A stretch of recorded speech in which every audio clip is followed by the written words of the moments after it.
प्रिय विद्यार्थियों, वंदे मातरम। हम पढ़ रहे हैं इतिहास का पहला भाग, स्वर्णिम भारत 1206 ईस्वी तक। हमने तीसरे भाग में पढ़ा था कि भारत में मौर्यों के बाद में कनिष्क नाम का एक शक्तिशाली राजा हुआ था, जिसका साम्राज्य भारत के उत्तरी और पश्चिमी क्षेत्रों में विस्तृत फैला हुआ था। उसके पश्चात 230 ईस्वी तक कुषाण वंश का साम्राज्य चलता रहा, लेकिन बाद में उसका साम्राज्य छीन हो गया। 275 ईस्वी में मगध में श्रीगुप्त नाम की व्यक्ति ने गुप्त साम्राज्य की स्थापना की। हमारे देश में जो मुख्य राजवंश हुए हैं, जैसे मौर्य वंश, कुषाण वंश, वैसे ही अगर एक भारतीय इतिहास में गौरव की बात करें तो एक ऐसा राजवंश जिसने भारतीय नहीं बल्कि अपनी वीरता का लोहा पूरी विश्व में बनवाया, ऐसा साम्राज्य था गुप्त साम्राज्य। गुप्त साम्राज्य की स्थापना जैसे मैंने आपको बताया, श्रीगुप्त नाम के व्यक्ति ने 275 ईस्वी में मगध में इसकी स्थापना की। यानी हम ये कह सकते हैं कि एक लंबे समय के पश्चात में मगध में एक शक्तिशाली राजवंश का उदय हुआ। इसके प्रमुख शासक विद्यार्थियों इस प्रकार हैं। श्रीगुप्त 275 ईस्वी में उसने गुप्त साम्राज्य की स्थापना की। श्रीगुप्त के पश्चात उसका पुत्र घटोत्कच शासक बना। यह हुआ घटोत्कच नहीं है जो भीम का पुत्र था, यह श्रीगुप्त का पुत्र घटोत्कच। उसके पश्चात इस वंश का जो सबसे पहला प्रतापी शासक हुआ था वो था चंद्रगुप्त प्रथम। 320 ईस्वी से 335 ईस्वी तक उसने भारत में शासन किया था। चंद्रगुप्त जो प्रथम था ऐसा शासक था जिसने शासक बनने के बाद गुप्त संवत भारत में चलाया। भारतीय पंचांग की काल गणना के लिए उसने अपना एक अलग संवत चलाया, जिसको हम गुप्त संवत कहते हैं। चंद्रगुप्त प्रथम के पश्चात उसका जो पुत्र समुद्रगुप्त 335 से 300 ईस्वी तक शासन किया। और चंद्रगुप्त प्रथम का पुत्र समुद्रगुप्त, जो कि भारत का अब तक का सबसे पराक्रमी और सबसे शक्तिशाली राजा माना जाता है। कहते हैं कि समुद्रगुप्त ने अपने जीवन में एक भी युद्ध नहीं हारा था, और इसलिए भारतीय इतिहास में समुद्रगुप्त को अब तक का सबसे शक्तिशाली और भारत का नेपोलियन कहा जाता है। भारत का नेपोलियन इसलिए कहा जाता है जिस प्रकार नेपोलियन ने विश्व में बहुत सी लड़ाइयां लड़ी और केवल एक युद्ध को छोड़कर वो कोई युद्ध नहीं आ रहा था, लेकिन समुद्रगुप्त को अपने जीवन में एक भी युद्ध नहीं आ रहा था। इस दृष्टि से समुद्रगुप्त नेपोलियन से आगे था। गुप्त साम्राज्य तक आते आते भारत में जैन और बौद्ध धर्म अपना पांव पसार चुके थे, और हिंदू धर्म को लेकर भारतीयों में बहुत से प्रकार की भ्रांतियां उत्पन्न हो गई थी। उनको दूर करने के लिए समुद्रगुप्त ने अपना राजकीय धर्म वैष्णव धर्म, क्योंकि वह विष्णु का परम भक्त था, वैष्णव धर्म या हिंदू धर्म या सनातन धर्म जो था वो भारत का प्रमुख धर्म था। समुद्रगुप्त भगवान विष्णु का उपासक था, क्योंकि उसके मुद्राओं में गरुड़ का चिन्ह अंकित है। गरुड़ भगवान विष्णु का वाहन है। कई चित्रों में, कई सिक्कों में समुद्रगुप्त को बीड़ा बजाते हुए दिखाया गया है। इसका मतलब उसको संगीत से भी बहुत शौक था, बहुत रुचि थी। और समुद्रगुप्त जो था उसके दरबार में नवरत्न भी थे। जिस प्रकार से अकबर के दरबार में नवरत्न थे, इसी प्रकार समुद्रगुप्त के दरबार में भी नवरत्न थे, 9 व्यक्ति थे। और उस काल में भारत ने गणित, विज्ञान, कला, साहित्य के क्षेत्र में बहुत प्रगति की थी। इसलिए हम ये कह सकते हैं कि वास्तव में समुद्रगुप्त का जो समय है भारतीय इतिहास का स्वर्णिम युग है। जिस पाठ के बारे में हम पढ़ रहे हैं वो उस बात में सारांश कह सकते हैं। समुद्रगुप्त का समय भारतीय इतिहास का स्वर्णिम युग था।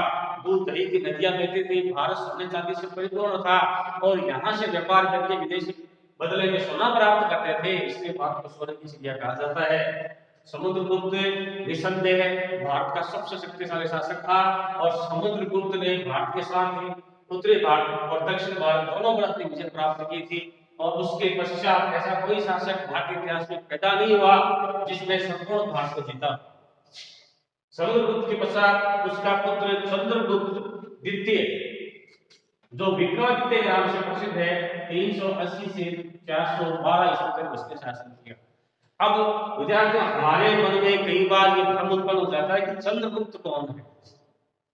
हम 3 चंद्रगुप्त के बारे में पढ़ चुके हैं। पहला चंद्रगुप्त जो मौर्य वंश में था, उसके आगे नाम के आगे आपको मौर्य लिखा हुआ मिलेगा, चंद्रगुप्त। यदि आपको चंद्रगुप्त मौर्य लिखा हुआ मिलता है, इसका मतलब चंद्रगुप्त मौर्य वो मौर्य जिसने मौर्य साम्राज्य की स्थापना की थी।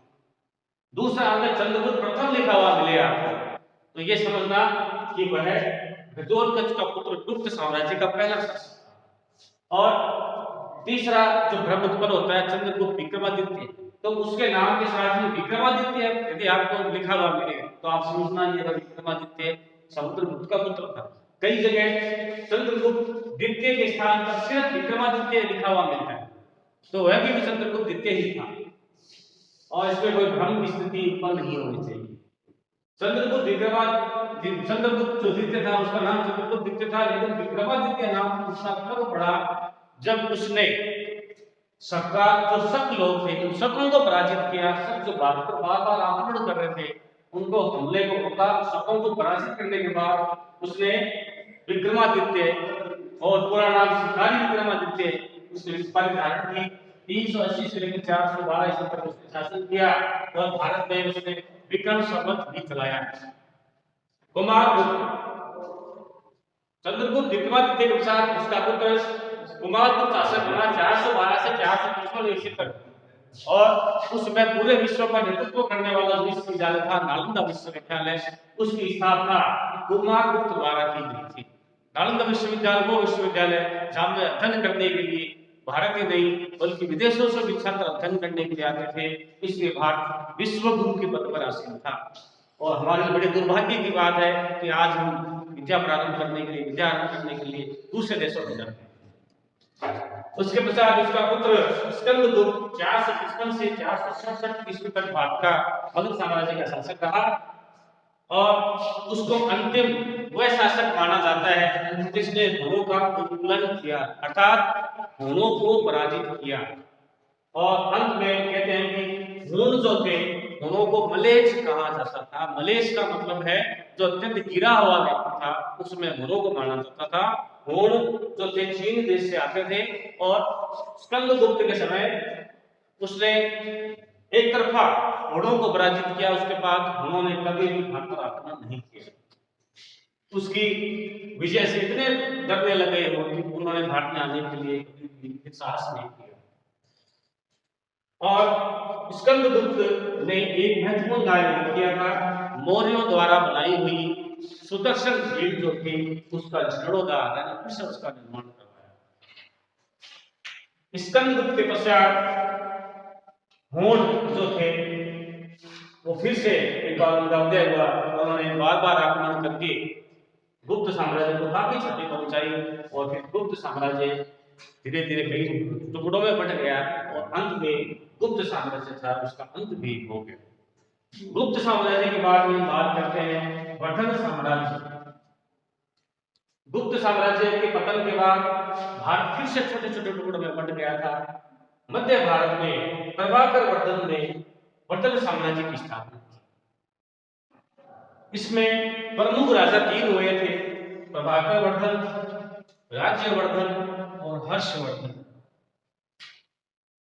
प्रभाकर वर्धन के 2 पुत्र थे, राज्यवर्धन और हर्षवर्धन।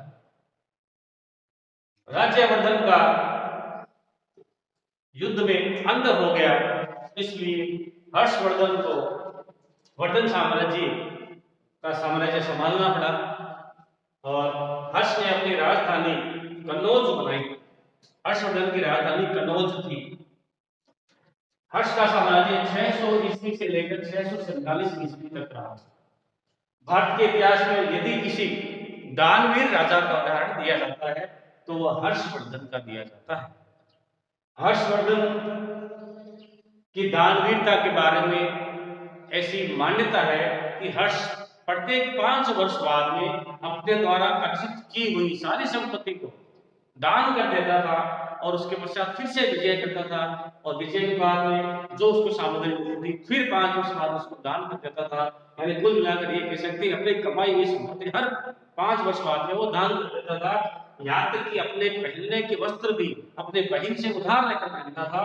ऐसा दानवीर शासक भारत में हर्ष के अतिरिक्त हमें उदाहरण नहीं मिलता है। या महाभारत में हम लोग नाम पढ़ते हैं दानवीर कर्ण, उसके पश्चात वर्धन साम्राज्य में हर्षवर्धन ही एक दानवीर व्यक्ति हुआ था। हर्ष के बाद हर्ष का साम्राज्य नष्ट हो गया। हर्ष के स्वयं की कोई संतान नहीं थी, इसलिए हर्ष के मृत्यु के बाद उसका साम्राज्य था वो नष्ट हो गया। अब तक हमने पढ़ा उत्तर भारत, मध्य भारत, पश्चिमी भारत के बारे में। जैसे जैसे मगध साम्राज्य कमजोर होता गया, दक्षिण भारत में कई शक्तिशाली राजवंशों का उदय होता गया। उनमें प्रमुख है चोल वंश। सबसे शक्तिशाली अगर दक्षिण भारत का कोई राजवंश था तो वो चोल वंश था। इसका प्रमुख शासक था राजेंद्र चोल, जिसने गंगैकोंड की उपाधि भी धारण की थी।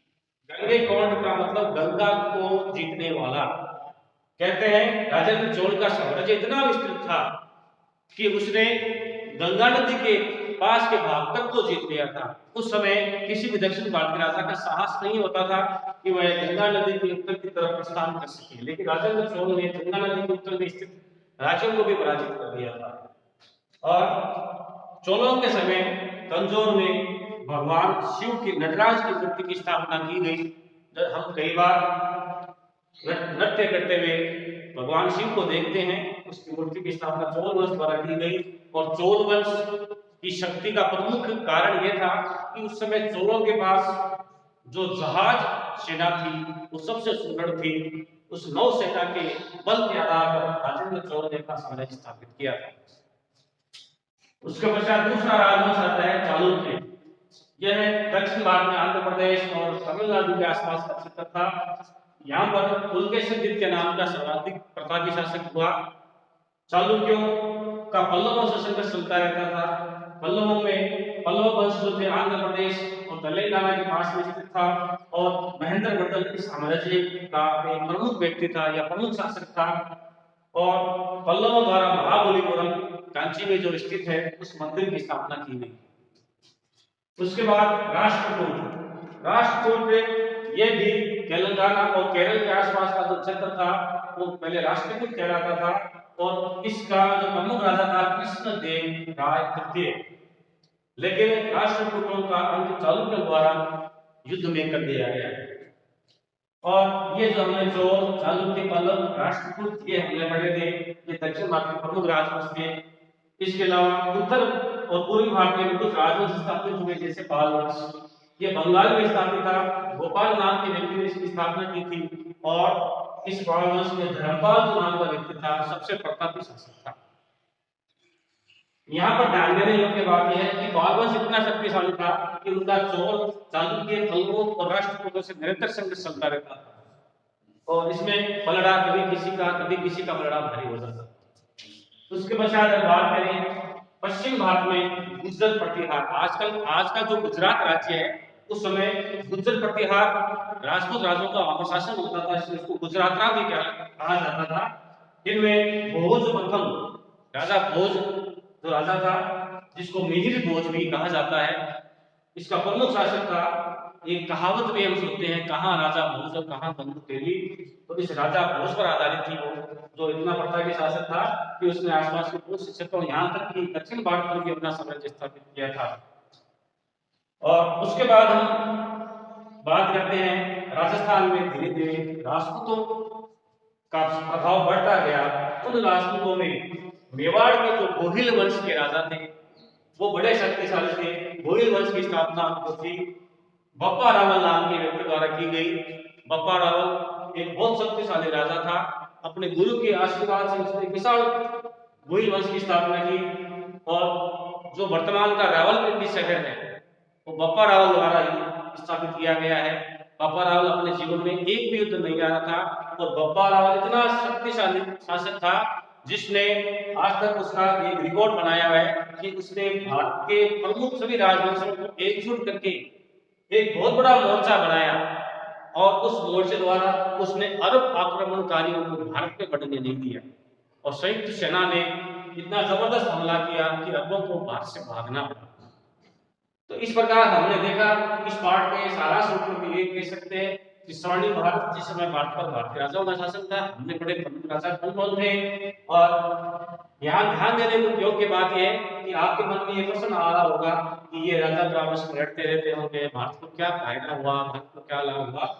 चाहे ये राजा भारत में अलग अलग क्षेत्रों में शासन करते रहे, परंतु इनकी वीरता और इनके साहस को देखकर भारत में विदेशी ताकतों ने भारत पर आक्रमण करने की हिम्मत नहीं की और एक लंबे समय तक भारत विदेशी आक्रमणकारियों के आक्रमण से बचा रहा और एक स्वर्ण युग की शुरुआत की।